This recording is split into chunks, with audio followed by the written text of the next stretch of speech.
Hello everyone, today I'm gonna show you the world's smallest drone, the Cheerson CX-10.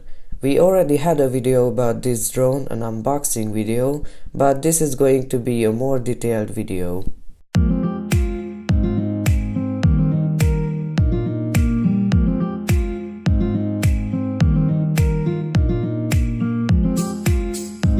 The drone comes in a small box. In the box you get the drone, which is very small, and also small remote controller, 4 spare propellers, the charging cable and the user manual.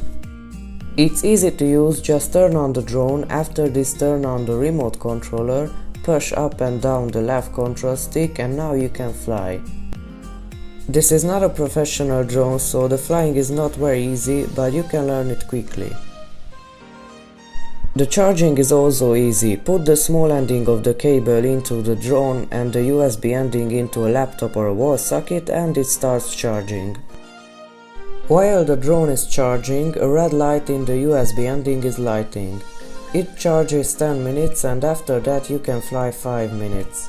This small drone is pretty quick, the range is over 30 meters and it also can do 360 flips. We think that the Cheerson CX-10 is a very good drone to have fun and also it can be a very good gift. If you like this video, please like it, share it and subscribe to our channel for more videos.